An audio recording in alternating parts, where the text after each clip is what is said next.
नमस्कार, मैं रचना शर्मा चढ़ती कला टाइम टीवी देख रहे हैं सभी दर्शकों का स्वागत करती हूं। आप देख रहे हैं उत्तर प्रदेश के समाचार। गोरखपुर में होली आज यानी मंगलवार को मनाई जा रही है। पूरा शहर होली के रंग में डूबा हुआ नजर आया। वहीं सुबह घंटाघर से भगवान नरसिंह की आरती उतारी गई और पूजन किया गया। इसके बाद रथ पर सवार मुख्यमंत्री ने फूल और गुलाल बरसाकर लोगों के साथ होली खेली। इस मौके पर सीएम योगी ने कहा कि यह होली विशेष है, दिव्य है और भव्य भी है। प्रभु श्री रामलला के अपने भव्य मंदिर में पुनः विराजमान होने के बाद विश्व भर में सनातन धर्म के अनुयायी अपनी पहली होली मना रहे हैं। सभी को रंगोत्सव की ढेरों शुभकामनाएं। सीएम योगी ने कहा कि सनातन धर्म शोक और संताप में नहीं, उत्साह और उमंग में विश्वास करता है। इसलिए होली का पर्व धूमधाम से मनाया जा रहा है। उन्होंने कहा कि सनातन धर्म पर जब भी कोई संकट आया, समाज में दुष्प्रवृत्तियां बढ़ी, तो कोई न कोई ईश्वरीय अवतार भी हुआ है और दुष्प्रवृत्तियों को दूर कर समाज आगे बढ़ता रहा है। मुख्यमंत्री ने कहा कि होली का त्योहार समता मूलक और समरस समाज की स्थापना का भी संदेश है। अपनी वैरभावी को समाप्त कर सत्य और न्याय के मार्ग पर चलकर ही हम समाज को शक्तिशाली बना सकते हैं। सीएम ने कहा कि जहां विभाजन होगा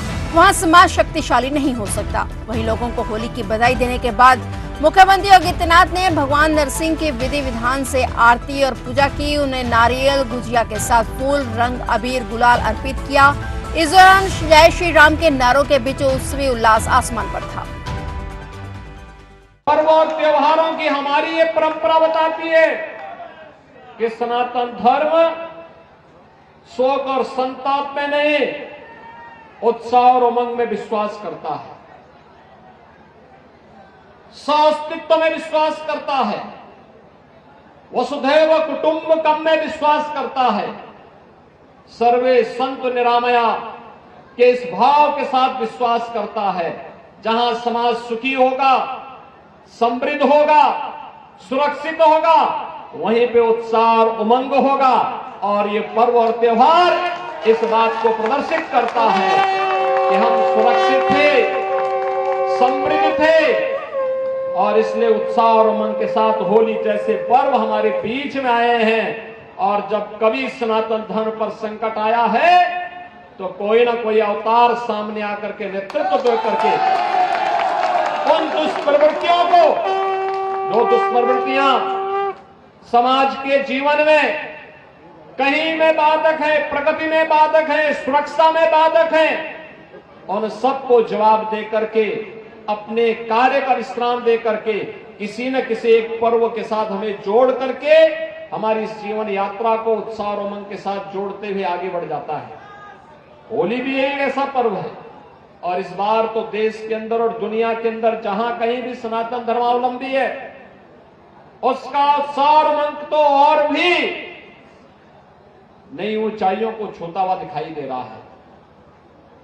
कल आपने देखा होगा अयोध्या में 495 वर्ष के बाद रामलला ने भी होली के उत्साह के साथ जुड़ करके उस पूरे आयोजन में सहभागी बनकर के अपना आशीर्वाद और अपनी कृपा हम पर बरसाई है। और आज नरसिंह भगवान के शोभा यात्रा के साथ जुड़ने का अवसर फिर हमें प्राप्त हुआ है।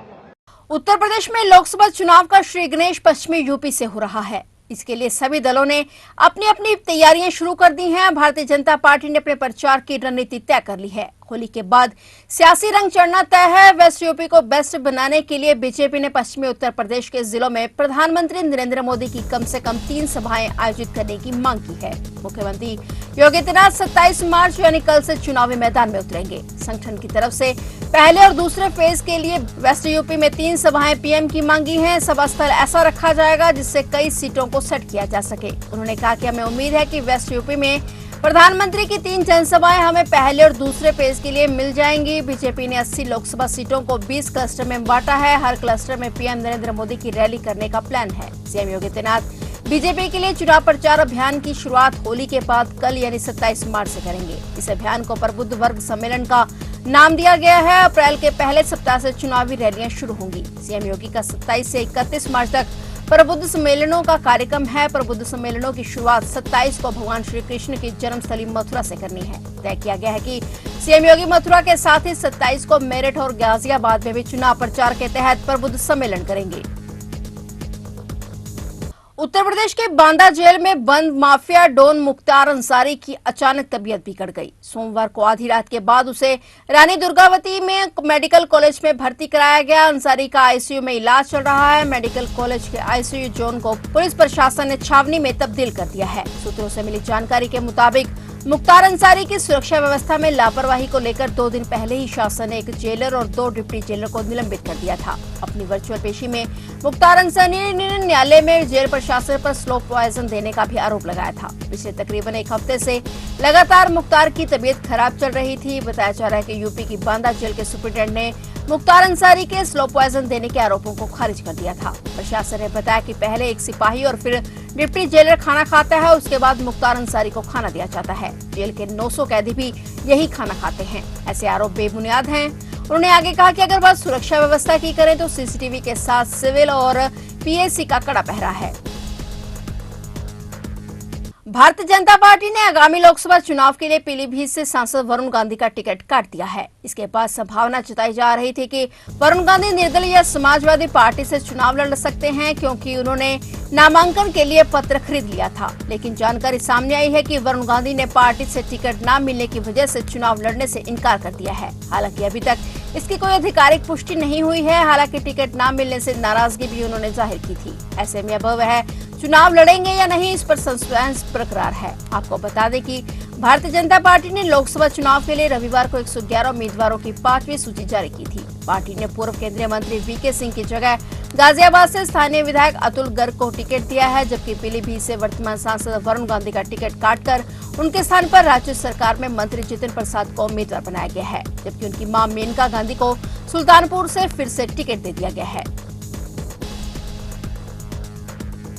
यूपी बिजनौर के नजीबाबाद के मुख्तियारपुर गांव में दबंगों द्वारा अनुसूचित जाति के परिवारों पर जानलेवा हमला करने के मामले में बसपा सुप्रीमो मायावती ने पोस्ट किया है। सोशल मीडिया पर मायावती ने दुख जताया है, साथ ही सरकार से सख्त कार्रवाई की मांग की है। मायावती ने पोस्ट करते हुए लिखा कि जिला बिजनौर में नजीबाबाद के मुख्तियारपुर में गाँव में सामंती तत्वों द्वारा दलित परिवारों पर जानलेवा हमले में अनेकों लोगों के घायल होने की घटना गंभीर और अति दुखद है। सरकार SC/ST एक्ट के तहत दोषियों के खिलाफ सख्त कार्रवाई करे ताकि चुनावी माहौल न बिगड़े। चुनाव आयोग भी इसका संज्ञान ले। दरअसल होली के दिन मामूली विवाद को लेकर उक्त गांव के 2 पक्ष आपस में भिड़ गए। इस दौरान दोनों पक्षों के बीच जमकर खूनी संघर्ष हुआ। दोनों तरफ से धारदार हथियार भी चले।